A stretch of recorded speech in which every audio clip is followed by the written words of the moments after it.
Okay, don't know why that stopped, but we just multiplied both components by 2 and get our result negative 410. With multiplying by something like a negative scalar, same thing, we just have to make sure that we are basically distributing that negative 4 into all of the components. And so we'd have negative 4 times 12 gives us a negative 48. And negative 4 times negative 7 is going to give us a positive 28.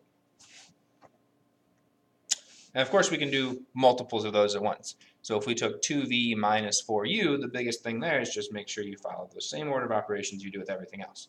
You're going to multiply by your scalars first, and then you can add them together. So I'll leave that one to you guys. Multiply them out, subtract them. You should have your resultant there. So the big question is, why would we want to spend any time doing this? Does this have any real use in the real world? And we're going to go back to our wagon problem from yesterday. So yesterday we looked at this wagon with the child pulling on it at 25 degrees from the ground with a force of 20 newtons, and we were able to find our two vectors, one representing the force in the horizontal direction, that'd be this one, the first value, and one representing our force in the vertical direction. Now the thing you want to think about, and what you'll learn about in physics next year, is there's usually multiple forces acting on an object. We're going to have things like gravity, friction, normal force, which is the earth pushing back up on the object, lots and lots of forces that we have to consider. And the way that an object is going to move is going to be based on the sum of all of those forces. And for things like bridges, in order for the bridge to not fall over, we need to make sure those sum to 0. And in order to calculate things like acceleration due to a force, we need to know the total resultant force, which direction the total force goes and what its magnitude is. We're not going to consider these forces separately. So we're going to take the exact same wagon we had yesterday. We've got our 20 Newton force at a 25 degree angle.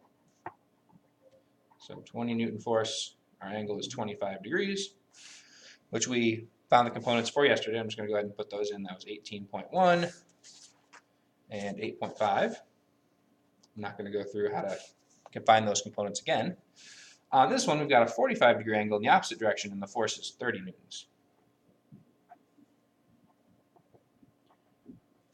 And so, just like last time, we're going to have to find those components. I'm going to go ahead and write these down. This one was 18.1 and 8.5.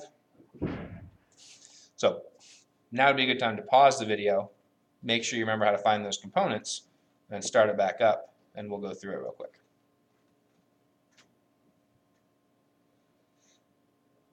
Okay, so our angle here is 45.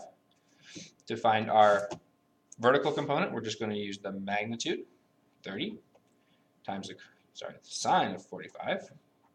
Not that it matters since it's 45, I guess. And then for the horizontal component, the magnitude of 30 times the cosine of 45. Now in this case, the one thing we have to keep in mind is if we're considering this to be the front, then this is backwards. So this horizontal component is actually going to be negative once we want to figure this all out.